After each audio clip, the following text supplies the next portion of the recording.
지난 시간까지 나사로의 부활 사건을 요한복음을 통해서 살펴보았고요. 그 부활에 주시는 의미가 무엇인지를 우리가 살펴보았습니다.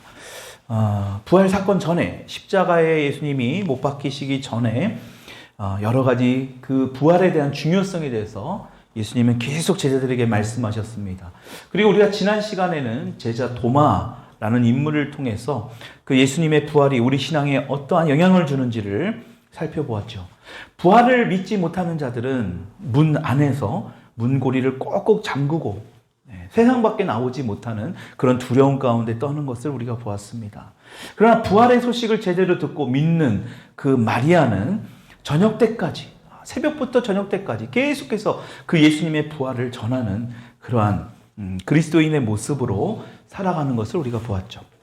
그만큼 이 부활 신앙은 우리 그리스도인들에게 너무나 중요하다라는 것입니다. 3년 동안이나 예수님을 따라다녔던 제자들입니다. 근데 그 제자들이 예수님이 죽은 것을 보고 나서는 다 도망갔습니다. 근데 그랬던 제자들이 불과 몇 달 만에 자신의 목숨까지도 버리면서 예수님의 십자가에 죽으시고 부활하심을 전할 수 있었던 것. 여러분, 다른 것이 아니라 바로 부활하신 예수님을 만났기 때문이다라는 것입니다.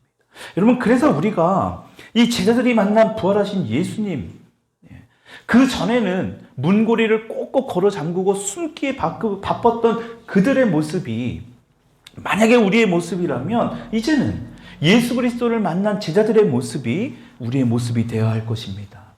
그만큼 우리의 두려움이라는 것은 우리의 삶을 굉장히 힘들게 만들어요. 그래서 그 예수님의 부활에 대한 것들을 우리가 제대로 알아야 된다. 부활을 믿어야 되는데 이것을 어떻게 우리가 믿음으로 나아갈 수 있는가? 다시 말하면 어떻게 부활 신앙으로 우리가 살아갈 수 있는가? 오늘 이 말씀을 통해서 좀 살펴보려고 합니다. 이 세상에서 가장 어찌 보면 중요한 뉴스이고 가장 최고의 기쁜 소식은 바로 예수님이 십자가에서 죽으시고 3일 만에 부활했다라는 것입니다. 여러분, 이 부활 사건은 우리의 역사를 완전히 뒤바뀌어 놓았죠. 그 전에 토요일 날 안식일 예배를 드렸다면 이제는 주일 날, 부활절 날 예배를 드리는. 여러분, 그래서 주일 날, 이 일요일은 모든 세계가 다 쉬는 공휴일이지 않습니까? 여러분, 이 부활절은 우리 인간에게 인류 역사를 봐도 엄청나게 큰 사건 중에 하나가 바로 이 부활 사건입니다. 가장 으뜸이 되는 아주 중요한 사건이라 할 수 있다는 겁니다. 근데 중요한 것은 예수 그리스도를 믿는다는 그리스도인들조차도 이 부활에 대해서 제대로 알지 못하고 있다는 것입니다. 그래서 누가복음 24장을 보게 되면 24장 17절에 보면 이런 제자들의 모습이 나옵니다. 그리스도인들의 모습입니다. 같이 한번 읽어봅시다. 시작. 예수께서 이르시되 너희가 길 가면서 서로 주고받는 이야기가 무엇이냐 하시니 두 사람이 슬픈 빛을 띠고 머물러 서더라. 여기 보면 슬픈 빛을 띠고 슬픈 얼굴의 모습을 띠고 뭔가 그들이 길을 걸어가고 있는데 뭔가 슬픔으로 가득 차 있다라는 거예요. 분명한 것은 이 제자들도 예수님의 부활의 소식을 분명히 들었다라는 겁니다. 소식을 들었지만 그들은 믿지 않았습니다.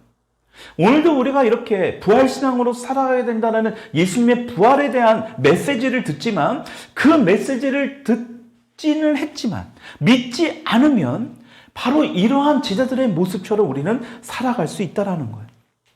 슬픈 얼굴의 모습으로 엠마오로 걸어가고 있는 두 제자의 모습. 여러분, 지금 이들이 엠마오가 자신들이 있는 집인지 고향인지는 모르겠지만 어찌됐든 지금 엠마오로 돌아가고 있다는 거예요. 예수님은 분명히 기다리라고 했습니다. 약속한 예루살렘에서 기다리라고 말씀하셨는데 이들은 지금 각자의 갈 길로 가고 있다는 거예요. 왜 그렇습니까? 부활이 무엇인지, 예수님이 다시 살아났다는 것 자체를 믿지 못했기 때문에. 우리가 지난 시간에도 도마에 대해서 살펴보았잖아요. 도마가 왜 그렇게 예수님의 채찍에 맞고 예수님의 창에 찔린 자국을 내가 직접 손으로 만져보고 보지 않으면 믿지 못하겠다고 말했는가? 우리가 지난 시간에 봤잖아요. 그만큼 도마는 너무나 충격적으로 예수님의 십자가 사건을 본 거예요. 처참하리만큼 그 돌아가신 예수님의 모습, 처형당하신 예수님의 모습을 그 누구보다도 가까이서 지켜봤던 도마입니다. 여러분, 그런데 그분이 다시 살아나셨다 믿지 못하는 거예요. 있을 수 없는 일이라 생각한 거죠. 어찌 보면 이 지금 엠마오로 가고 있는 슬픈 빛을 띠고 있는 이 사람들도, 이 제자들도 분명히 봐은 거예요. 보지 않았으면 간접적이라도 뭔가 들었을 겁니다. 정말 예수님이 십자가에서 죽으셨다라는 걸 확신했던 겁니다. 근데 중요한 것은 부활했다라는 것은 이들은 믿지 못한 거예요. 여러분, 이것이 결정적인 차이예요.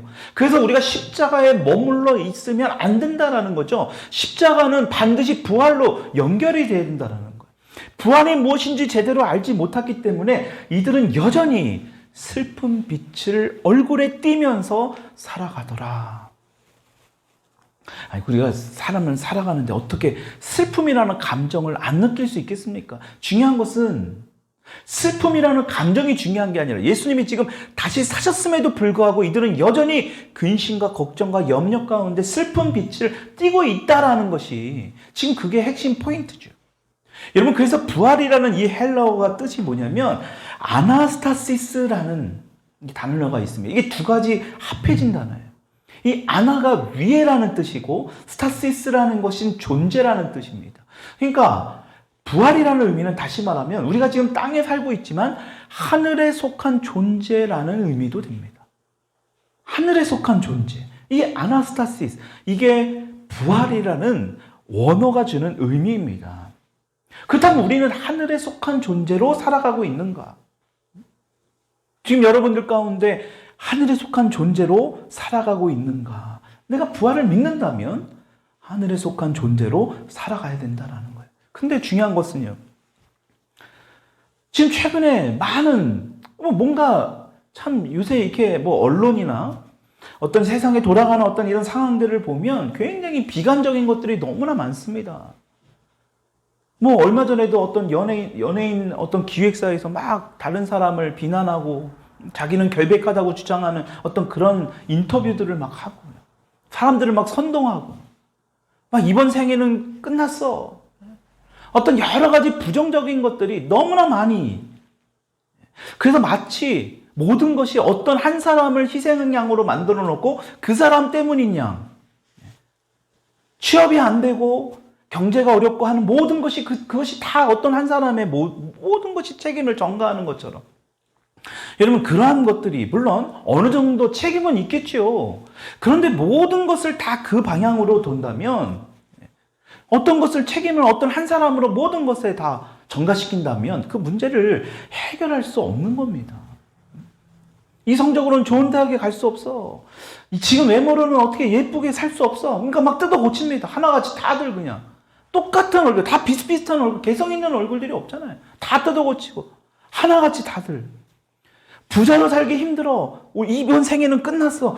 여러분, 이런 그냥 지나가는 말 같아도 이런 말 가운데는 우리 시대가 주는 여러 가지 깊은 의미가 있다라는 거예요. 여러분, 이런 것들, 우리 자녀들이 이런 말들을 흔히 많이 한다면 정말 이 부활신앙에 대해서 하늘에 속한 자이냐 땅에 속한 자이냐, 이 부분을 우리가 오늘 다시 한번 살펴봐야 된다. 그래서 이 부활신앙으로 살아가는 것이 너무너무나 중요하다. 오늘 본문 말씀 이 고린도서 15장은요. 여러분, 그 15장을 보게 되면 전체적으로 이렇게 소제목이 나옵니다. 그렇죠? 15장에 보면 뭐가 나옵니까? 앞에 지금 여러 절들이 좀 많이 긴데요. 보면 부활에 대한 부분이 나오죠. 그렇죠? 그리스도의 부활, 또 지나가면 죽은 사람의 부활. 그래서 15장은 부활장이라고 말합니다. 부활장. 부활에 대해서 성경에서 사도 바울이라는 이 저자를 통해서 하나님께서 뭔가 감동을 계속 말씀해 주신 거예요. 그러니까 성경은 사람이 쓴 것이긴 하지만 하나님의 영의 감동을 통해서 쓴 거예요. 그러니까 사도 바울을 통하여 하나님께서 말씀하시는 이 부활절, 이 부활이 주는 의미가 과연 무엇인가? 부활신앙으로 살아가는 것이 무엇인가에 대해서 말씀하고 있다는 겁니다. 여러분, 그래서 오늘 이 부활에 대한 부분, 우리 4월 한 달 동안은 계속 이 부활, 왜 부활이 이렇게 중요한지. 여러분, 그래서 이 부활에 대한 이 고린도서 15장 말씀을 통해서 우리가 좀 살펴봐야 될 게 있다는 것입니다. 첫 번째로 그것이 뭐냐? 부활은 예수님의 부활이 첫 열매가 되시고 예수님의 부활을 믿는 저와 여러분들도 부활하게 된다. 첫 열매가 되신 예수님의 부활을 통해서 우리도 부활하게 된다라는 것입니다. 여러분 믿으십니까? 부활된다는 걸 못 믿겠습니까? 그럼 죽는 거가 끝나는 거잖아요. 죽음으로. 그럼 교회를 다닐 의미도 없어요. 부활한다는 사실을 믿지 못한다면 우리는 지금 오늘 이렇게 예배 드리는 것이 굉장히 무의미해지는 겁니다. 끝이 있는 건데요. 시한부 인생을 살아가고 있는 거 아닙니까? 어찌 보면. 여러분 우리는 반드시 부활하게 되어 있어요. 여러분 이 사실을 오늘 이 예배를 통해서 정말 여러분들이 인격적으로 정말 오늘 이 말씀을 통해서 하시는 말씀이 무언가를 잘 알아야 돼요. 그래서 51절, 52절의 말씀을 우리 다시 한번 읽어봅시다. 시작.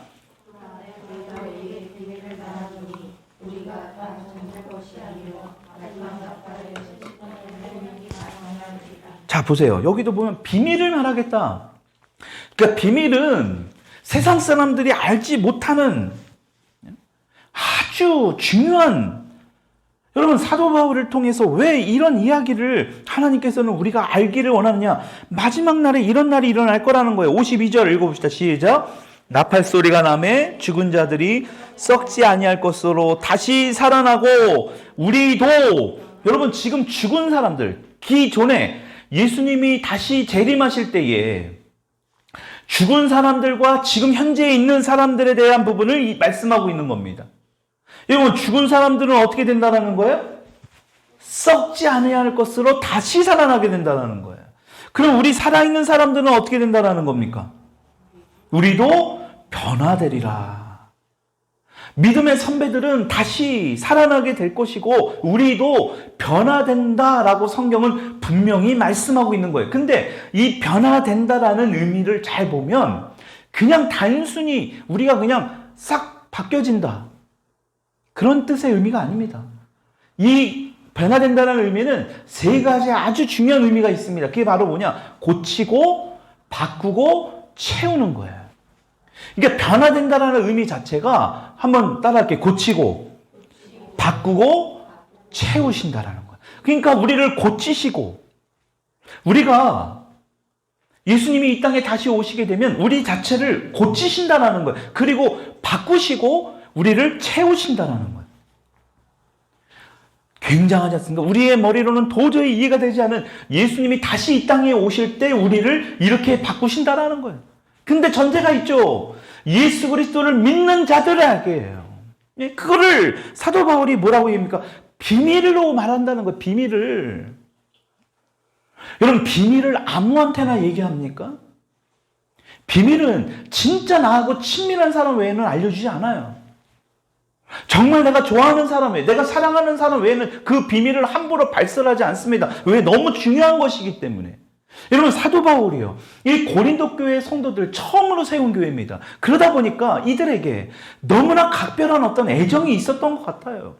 그러니까 이런 비밀을 알려주는 거예요. 너희를 예수님이 다시 이 땅에 오실 때에 고치시고 바꾸시고 채우시겠다라는 거예요. 너무나 멋지지 않습니까? 우리가 이런 상태의 모습이 아니라 우리가 고쳐진대요. 바뀌어진대요. 무엇으로 채워진다라는 뜻입니다. 이게 바로 변화된다라는 거예요. 여러분 그것을 우리가 부활신앙으로 살아갈 수 있는 이유가 된다라는 거예요.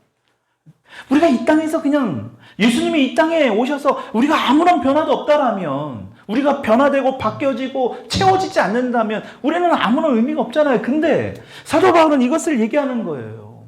다 변화되리니. 우리가 전부 다 변화가 된다라는 겁니다. 그러면 53절 읽어봅시다. 시작. 이 죽을 것이 죽지 아니함을 입으리라. 우리는 아무리 동안이고 아무리 피부가 좋아도 시간이 지나면 다 그것들이, 피부도 노화가 되고 우리의 어떤 신체의 기능들이 다 떨어지게 됩니다. 그런데 우리 주님께서 어떻게 한다는 거예요? 재림하시는 날에 다 노화되고 기능들이 저하되고 우리가 썩어될 것들을, 썩지 아니하는 육체를 입게 된다라는 거예요. 그리고 죽어야 될 것을 죽지 아니하는 육체를 입게 된다라는 것입니다. 누구처럼요? 누구처럼? 부활하신 첫 열매가 되신, 부활의 첫 열매가 되신 우리 예수님처럼이라는. 그러니까 예수님이 우리의 부활이 되셔서 우리에게 이것을 보여주신 거예요. 그러니까 제자들이요, 그렇게 슬픈 낯을 얼굴을 띠고 문고리를 안에서 철저하게 잠그고 두려움에 벌벌 떨었던 그 제자들이 그런 부활의 예수님을 보니까 완전히 바뀌어지는 거예요. 변화된 거예요.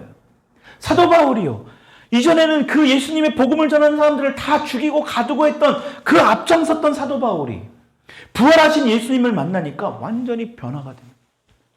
여러분, 이것이 바로 부활신앙으로 우리가 살아가야 하는 그런 이유가 된다라는 것입니다.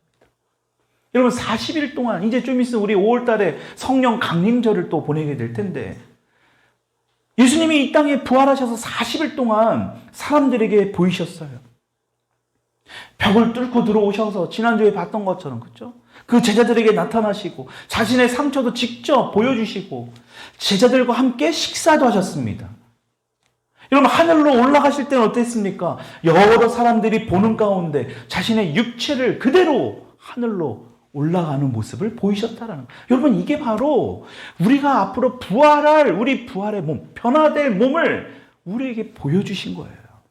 그 육체가, 예수님이 부활하신 그것이 바로 저와 여러분들이 입게 될, 예수 그리스도를 믿는 자들이 입게 될 놀라운 그 육체의 모습이라는 거예요. 여러분, 육체만 새로워졌을까요? 여러분, 그렇지 않습니다.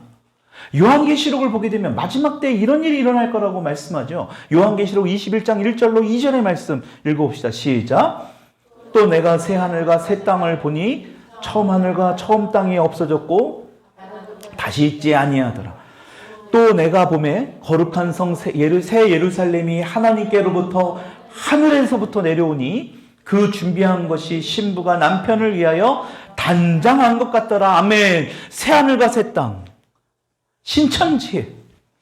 우리가 이 좋은 말을 빼앗긴 거예요. 우리가 신천지라는 말을 함부로 쓰면 이단이라고 혹시라도 의심받을 수 있거든요. 근데 이것은 성경에 나와 있는 말씀이에요. 그놈들이 갖다 쓴다고 해서 그것이 잘못된 게 아니죠. 진리가 아닌 게 아닙니다. 새 하늘과 새 땅, 세상도 변하게 된다는 거예요. 우리 육신만 변하는 게 아니라 새 하늘과 새 땅. 그동안에 우리가 보고 있는 이 하늘이 아닙니다. 그동안에 우리가 살고 있는 이 땅이 아니에요. 그동안 우리가 알지 못하는 아주 놀라운, 상상도 할 수 없는 새 하늘과 새 땅이 열리게 된다. 이게 바로 언제라고요? 예수님이 재림하실 때, 다시 이 땅에 오실 때. 여러분, 그렇다면 왜 하나님께서는 우리 믿는 자들을 부활하신 예수님의 그 육신의 모습으로 우리를 다시 만드시길 원할까? 여러분, 하나님이 창세기에도 보면 너무나 보시기에 좋았더라, 보시기에 좋았더라, 완벽하게 만드셨잖아요. 근데 우리 인간이 죄를 졌거든요. 오염된 모습으로 살아가요. 그러니까 이 땅에서 우리가 죽음을 맞이할 수밖에 없는 겁니다. 질병을, 고통을, 아픔을. 여러분, 하나님은 우리를 그렇게 창조하지 않으셨어요. 죄 때문에 우리가 그렇게 된 거라는 거예요. 그러니까 새하늘과 새 땅, 오늘 여기서 말하면 요한계시록에 말씀하고 있는 새하늘과 새 땅에 살아갈 수 있는 그런 모습은 아직 좀 부족한 거예요. 그래서 그런 주님과 함께 영원토록 함께 살아갈 수 있는 완전한 모습, 그게 바로 예수님의 부활을 통해서 우리에게 보여주고 계시는 거예요. 그래서 그 영원한 모습으로 영원한 장소에서 새하늘과 새 땅에 우리가 지켜보고 있는 이 모습도 아름답지만 이거하고는 상상도 할 수 없는 곳에 우리는 그곳에 가게 되는 거예요.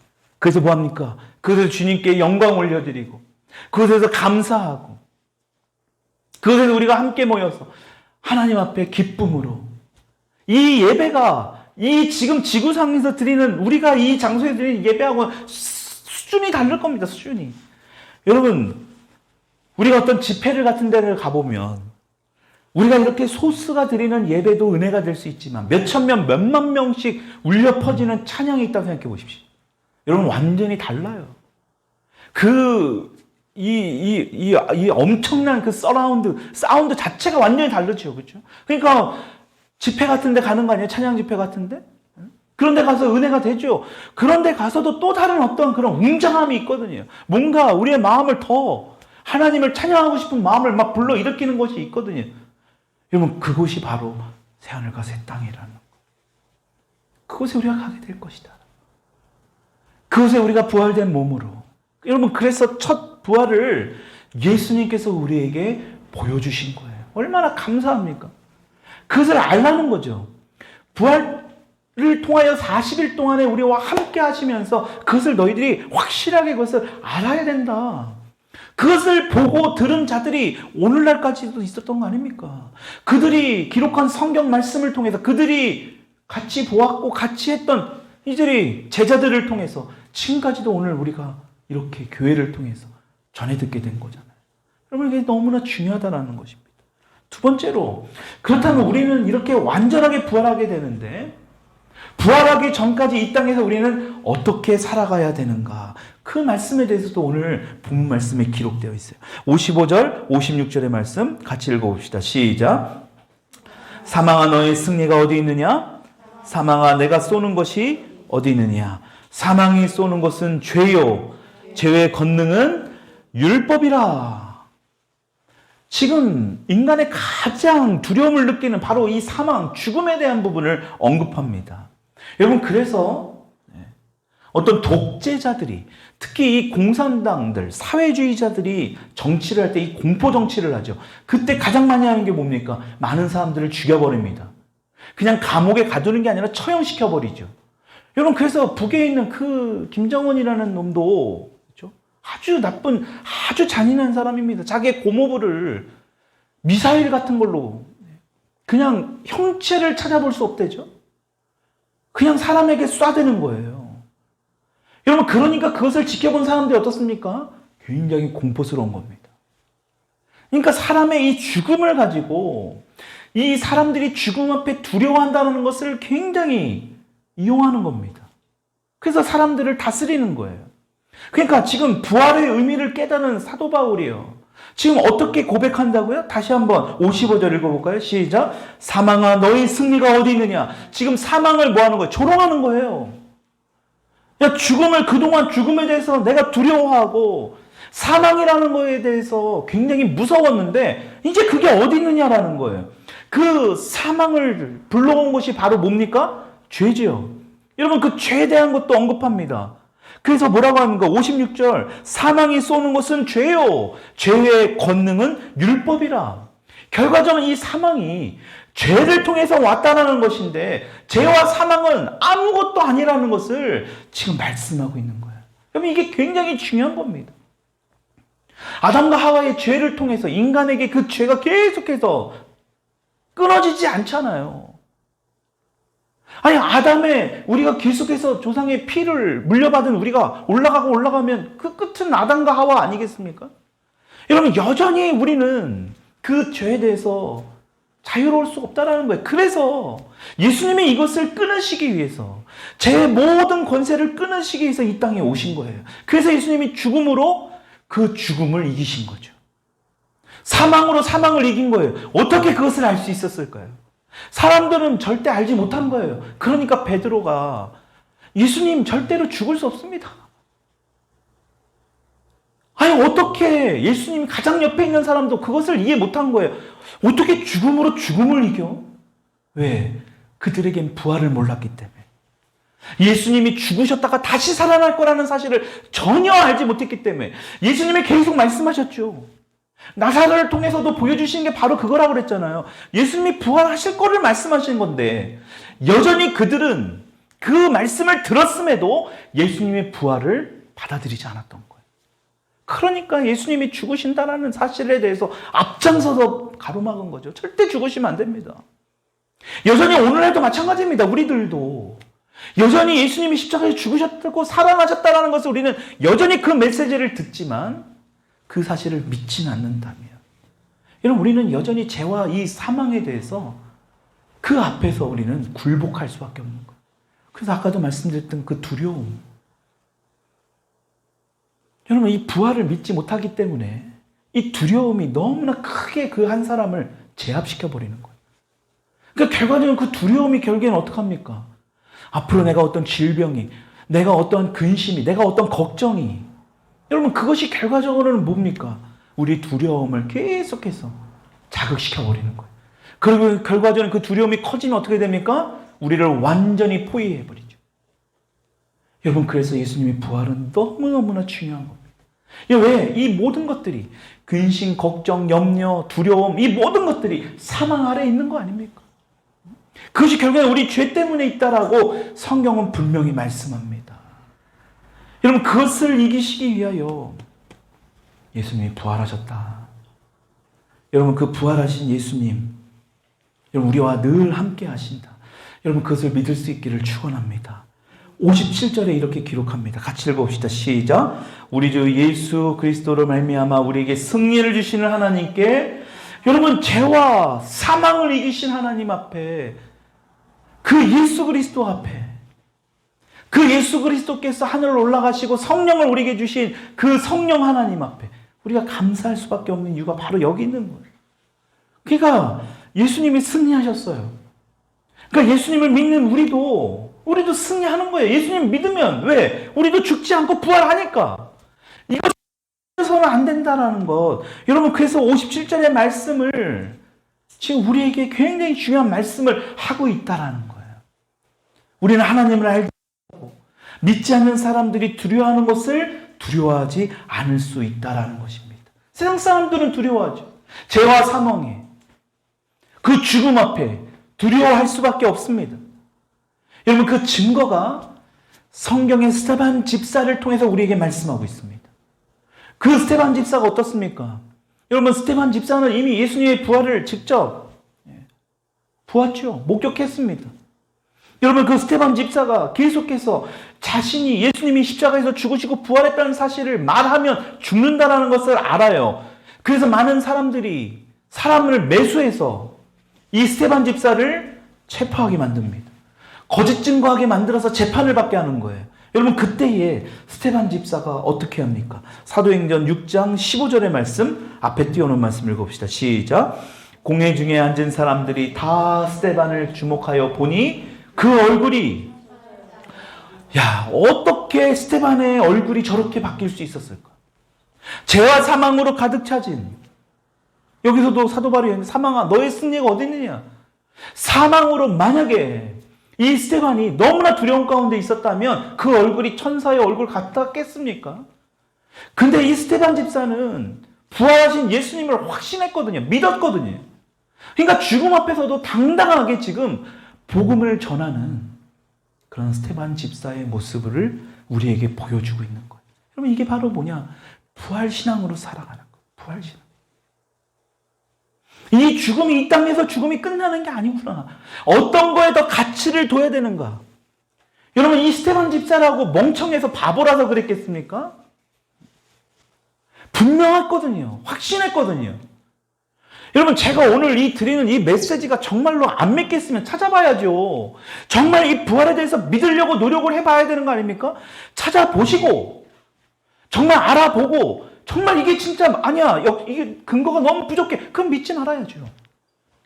여러분, 그런데 그러한 너무나 많은 근거와 역사적인 사건과 실제가 많은데도 불구하고 내가 믿기지 않는다고 덮어버리면 그렇게 우둔하고 바보 같고 멍청한 게 어디 있습니까? 내가 아니면 아닌 겁니까? 여러분들이 아니면 아닌 게 되는 거예요? 여러분, 그래서 이 부활의 신앙으로 살아가는 것이 너무너무 중요한데, 여러분, 계속 4월 동안 부활절 이후에 계속 이 부활에 대한 의미를 말씀하는 의미가 뭡니까? 부활 신앙이 그래서 중요합니다. 여러분들 그러한 경험을 할 수 있기를 축원합니다. 여러분, 마지막으로 이렇게 살아가고 있는 하나님의 자녀들에게 우리 주님이 부탁하신 말씀이 있어요. 58절의 말씀 읽어봅시다. 시작. 그러므로 내 사랑하는 형제들아, 흔들리지 말고 항상 주의 일에 더욱 힘쓰는 자들이 되라. 이는 너희 수고가 주 안에서 헛되지 않은 줄 알미라. 여러분, 이 말을 하는 의미가 뭘까요? 흔들릴 수 있다라는 거죠. 아까 그 권사님처럼 흔들릴 수 있다라는 거예요. 얼마든지 세상 가운데 그 두려움이 다시 또 찾아올 수 있다라는 겁니다. 그때마다 우리가 해야 될 것은 뭐냐? 바로 이 말씀이에요. 주의 일에 더욱 힘쓰는 자가 되라. 바로 수고하라는 말씀입니다. 종교개혁자 마틴 루터가 일기장에 그런 일기 썼습니다. 내가 오늘 종말이 와도 사과나무 한 그루를 심겠다. 그러면 이게 스피노자가 한 말이 아니에요. 그게 지금 뭐 스피노자라고 사람들은 알고 있지만 실제는 마틴 루터가 한 겁니다. 일기장에 기록한 이 말. 너무나 멋지지 않습니까? 오늘 정말 이 세상이 망한다 할지라도 내가 오늘 할 것을 한다라는.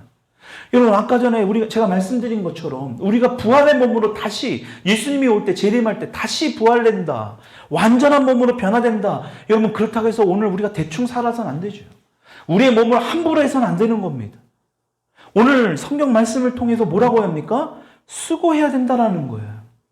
뭔가 우리가 해야 될 일이 있다라는 겁니다. 그래서 40일 동안 이 땅에 계시고 나서 예수님이 우리 가운데 마지막으로 말씀하신 말씀이 있죠. 마태복음 28장 18절로 20절의 말씀 읽어봅시다. 시작. 예수께서 나와 말씀하여 이르시되 해가 땅의 모든 권세를 내게 주셨으니 그러므로 너희는 가서 모든 민족을 제자로 삼아 아버지와 아들과 성령의 이름으로 세례를 베풀고 내가 너희 분부한 모든 것을 가르쳐 지키게 하라. 볼지어라 내가 세상 끝날까지 너희와 항상 함께 있으리라 하시니라. 아멘. 여러분 잘 보십시오. 이게 예수님의 마지막 지상 명령이에요. 가르쳐 지키게 하라는 거예요. 가르쳐서 지키지 않으면 가르쳐서 지킬 수 있을 때까지 계속해서. 여러분 이것이 마지막 우리에게 명령하신 말씀이에요. 여러분 우리가 해야 될 일이 있다라는 거예요. 여러분 복음은 다른 것이 아니라 여러분 다른 어떤 복음이라는 것은요. 예수님이 십자가에 죽으시고 부활했다? 여러분 이것이 나하고 무슨 상관인데요? 다시 말하면 나를 위해 죽으시고 나를 위해 다시 사신 것. 여러분 이게 바로 복음이에요. 여러분 이것을 알아야 된다는 것입니다. 이 일을 우리뿐만이 아니라 우리 주변에 있는 사람들에게 그것을 알려야 된다. 하나님께서는 그래서 이것을 우리에게 알리신 거예요. 가르쳐 주신 거예요. 우리에게 직접 보여주셨다라는 것입니다. 부활신앙. 우리가 계속해서 이 부활절 이후에 계속 이 부활신앙에 대해서 우리가 지금 살펴보았습니다. 부활신앙이라는 건 다른 게 아닙니다. 여러분 사도 바울은 앞으로 지금 당장에 너희들이 힘들고 어렵고 그런 예상치 못한 일이 있다 할지라도 앞으로 장차 변화될 모습이 있으니까 너희들이 지금 두려워 떨고 있는 어떤 사망의 모습, 어떤 죄에 대한 모습에 너희들이 연연하지 말고 앞으로 장차 변화될 그 모습을 너희들의 믿음으로 바라보라고 말씀하고 권면하는 겁니다. 여러분 그러면서 뭐 하라고요? 오늘 하루도 우리 한 주 동안 살아가면서도 우리에게 맡겨진 그 일들을 최선을 다해서 행할 때 우리 주님께서는 우리와 동일하게 우리와 함께 내가 너와 함께 하신다고 말씀하신 것처럼 이 땅에서도 우리와 동행하시며 우리가 이 부활신앙으로 살아갈 수 있는 그 능력을 부어주시는 우리 주님인 줄 믿으실 수 있기를 축원합니다. 우리 같이 이 시간 기도하십시다.